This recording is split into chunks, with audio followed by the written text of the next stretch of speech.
What a spectacular garden. I love cacti and succulents, and that is just over the top beautiful. And Richard Blocker is going to be coming to Austin for the Austin Cactus and Succulent Society show, and he is going to be sitting right next to our next guest at that show. And our next guest is Cindy Arredondo from Desert to Tropics. Yes.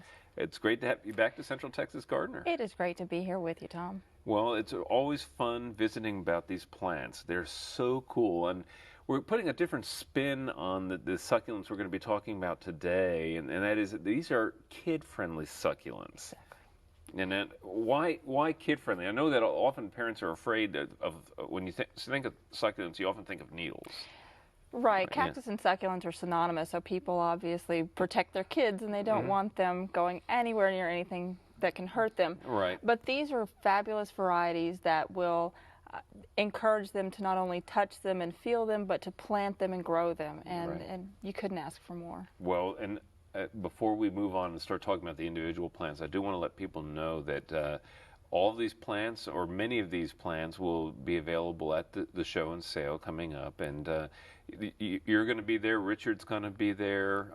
Let's talk a moment about that, because to me, this is one of the most fun shows in Austin. It is. The fall show and sale is really spectacular because you've got the center tables filled with show plants, and you've got raffles and drawings, and then you've got vendors from all over the country, Oklahoma, New Mexico, around Texas, coming together, Arizona, coming together with really amazing cacti and succulents for sale. So if you want the ultimate selection, this is the place to be, Labor Day weekend. It's like aliens have come to visit Austin. It's when you walk through, some of the plants are so bizarre looking. As xeric as they are, they look like they belong under the water. And there are also pottery artisans there as well, so homegrown pottery. Well, I know people will really enjoy that, enjoy talking with you. And again, our subject are the kid-friendly varieties, and we're going to start off by taking a look at a flat of different plants. What is the species that we're looking at here? Well, speaking of alien, those are lithops, and there's multiple species in there. Those are native to South Africa, and kids love them. They grow low to the ground, and actually in South Africa, you would seldom see the top of the plant. So inside the little lines and grooves are actually solar panels, you could say. So when a child holds it up to the sunshine, they can see the light reflecting inside the plant. Oh, cool. So it's great for the eye, and then all the different ridges and valleys are great to touch and feel, and so kids really love those, and they're super low maintenance. And they're just fun to look at. I mean, you say alien, and I mean, really, these do look like they come from another planet, but really fun forms. And I think that's one of the things that kids respond to here. Often when I go to the nurseries now, I often see kids just staring at the succulent tables because of all the different forms. It's like eye candy. It really is, and those in particular do not want to be watered. They can be grouped together, so you can have different colors, different sized ones, and put them all together. They flower yellow or white flowers, which will really cover the entire top of the plant. And then come about December or so, the seed pod will be an elephant gray diamond shape right there in the center, and it opens up like a convertible whenever it gets wet. So those are winter growers that you spritz them with a spritzer. You don't want to get the roots wet, and the seed pod will open up, allow some seeds to get washed out, and then close back up slowly. So kids really get a kick out of watching that's nature in motion. Cool. Well, I talked about forms, and just next to me we have kind of a nice assortment of different kinds of forms of plants here. And I'm just going to pull some out and let you tell me about them. And this one is super cool. I love the crenellation in the leaves, and also it's kind of tomatose. It's got all those little hairs on it. It's a soft, fur-like kind of surface to it. It's velvety smooth, native to Madagascar. That is Kalanchoe barrensis, and it will get tree-like. It does great indoors in a bright situation or outdoors in the shade. Kids love them. Again, the leaves are really ruffly, and the texture is velvety, so perfect for kids. Kalanchoe. It's a Kalanchoe. Right. Well, and we're going to see some other Kalanchoes in a little bit that really have that same kind of velveteen quality, if you will. That's a great way to describe it. But you said tree-like. It will be. It grows upright, it branches, and so almost a mini tree, mini bush. Some people have told me that they grow them in their home in a bright living room, and they're just amazed at how well it does and sturdy it is. Now, as I'm pulling out some of these plants, I want you to tell me what your favorite potting mix is. You know, I look at these, and what I would do if I was taking it home is get some regular potting soil and cut that like 50% with some kind of mineral sand or something like that. Excuse me, exactly. What my husband Jay has done over the last several years, I call it the Colonel Secret recipe. He's got a blend that's just phenomenal, but he takes a base of rose mix out of the Natural Gardener, and then he will actually cut that with crushed granite or coarse sand, and then add hadeite, which is expanded shale. And when he makes the mix, it'll be basically maybe a third, a third, a third, and then he grabs a handful, lets it go, and if it crumbles just ever so slightly on the edge, it's ready to go. It's good. But if it holds together, add a little something to loosen it up. A little more granite or something like that. And if it falls away too much, add a little more rose soil. Okay.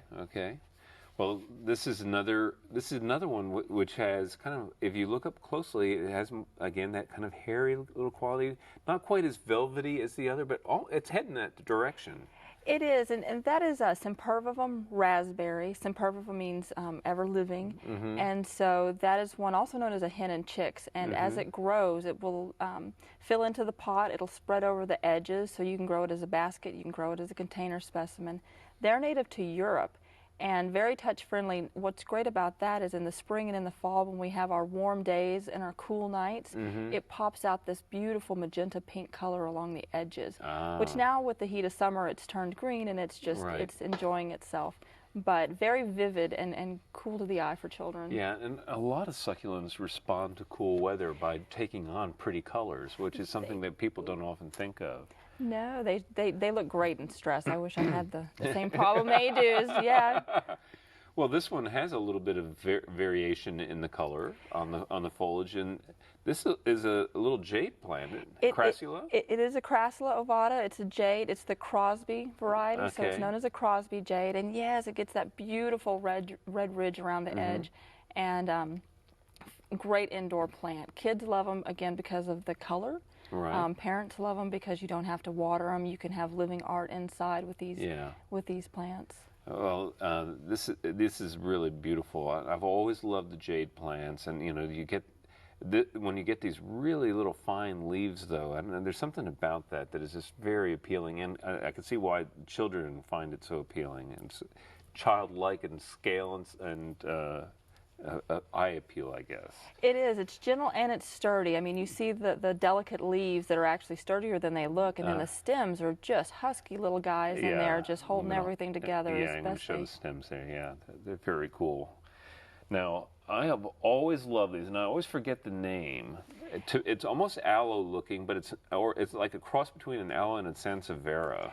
Exactly. If you feel the leaves, it's thin and some that feels like that sansevieria. It's a gasteria hybrid and clusters freely. A slower grower than average, but a great window plant. So if a child wants to have a few plants in his room that don't require highlight, gasterias, haworthias, and plants like this would be perfect for them. Yeah, I just think this is the coolest looking thing, and you know, there's so many different variants on the forms on this particular plant that I've seen over the years. So I just really love that one. And even a light little different texture on each of them. Some are smooth, some are a little more rigidy, and so again, it offers that texture that I mean, kids love to touch things with their fingers.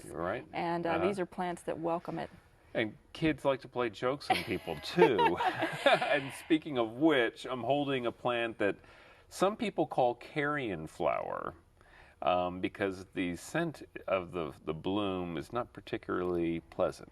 It is the kiss of death. It is a beautiful flower from afar, for sure. And the hairs on it. A little scary up close. A little scary up close. Flies adore it. But if your kids are anything like my kids, they love to play tricks. And so whenever these are in bloom, guests will come over and they'll be, oh, what a beautiful flower. And my son Jared will say, oh, smell it. And they will go and smell it and make some of the best faces of just being repulsed. But a beautiful flower and really easy to care for, great for fly control even. So I've got horses, put them out by the barn. The flies go to those to pollinate them, and they stay away from other places. Well, So there you go. multitasking. Multitasking, and an interesting form for the plant when it's not in bloom as well. It's a very attractive and again, child-friendly, no spines. No spines. It may look like it from afar, but as you get up close, it's smooth, and some of the variations of the Stapelias, which are also native to South Africa, do have a light little hair to them, so you get good texture again. Right. Now, I'm going to skip around a little bit because we're running out of time, and we have so many cool things to talk about. But a little while ago, we mentioned Kalanchoes with the velveteen quality, and we have four different varieties right here. Tell me a little bit about these, because I just love the variation. Almost look like animal ears or something. They do, and this one is known as panda ears. So definitely Kalanchoe tomentosa, and this is another variety of tomentosa. Over here, yeah. Known as the chocolate soldier. And I can see why they call it chocolate, because it's got that really warm quality to it. It is, and with more sunlight, it gets a little bit bronzer, and or more bronze, and so it looks spectacular. The light hits the velvety leaves, and so you get a different look from every angle. And again, kids love to touch them. Really easy for them to grow. They do well inside or out.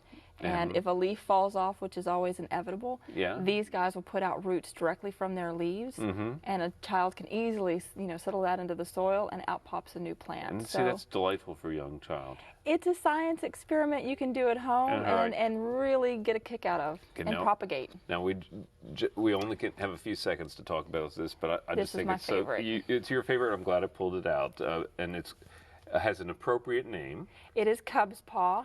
It's a cotyledon, and it looks like a little bear just fighting his way to the sunshine. And children love bears, and they love furry plants, and so this little furry guy is definitely perfect. Well, I can see the name being perfectly appropriate. And again, you're going to be at the Cactus and Succulent Society show on September 4th, 5th, and 6th. Definitely. We will be there with bells on, and encourage everyone to come out and enjoy the show, and browse and turn your gigabytes into mega giggles, and or turn your megabytes into mega giggles. Great. Well, Cindy Arredondo, again from Desert to Tropics, thanks for being with us. Thank you, Tom. All right, coming up next, it's Daphne.